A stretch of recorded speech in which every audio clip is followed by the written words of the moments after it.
How people talk, how people describe the organisation is generally very different to what you as a leader believe they say.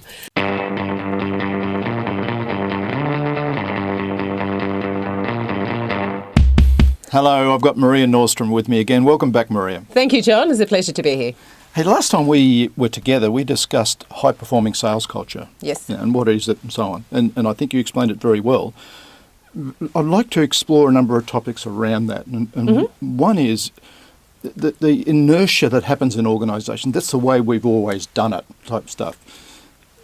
How do you address that? What's the issue related to that, and how do you actually address it? Well, that's quite a challenge, because the culture that sits on the floor is always going to be there's kind of a discrepancy between what the leaders think the culture is. And that is from talking from experience and having worked in organisation. But how people talk, how people describe the organisation is generally very different to what you as a leader believe they say. And often you don't know it unless you're a bloody good leader and you've got the eyes and ears open. And you're very well connected with the people, and you actually have your ear to the ground, and you actually, as you said, have a very good relationship with the people, and that's the key.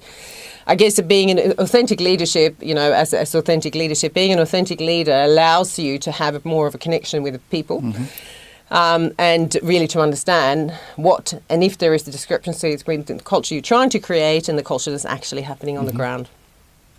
The key is, I guess, with the people on the ground, if they describe the culture in a positive way, then you really don't have a major challenge. But it is the caustic cynicism that comes into things, which has to do with inconsistency, the way people communicate, and within the organisation, and especially from the leadership, that is very, very key. So as a leader, you need to be very conscious of that. And basically, if you are in that situation, you need to find influences within the organisation that can help you really to understand it, and then start adjusting it by working and communicating in a different way. A leader can't change an organisation on his or her own, right? It is a team effort. Absolutely it is. And I think, we talked about creating high-performing sales culture. There's not a leader or a leadership team. Creating a high-performing sales culture is the same thing as this is the way we do things around here. It's really understanding the layers of the organisation and the influences within that, and working with those layers to actually create a high-performing culture, hence creating the culture, changing the culture, I guess, over time.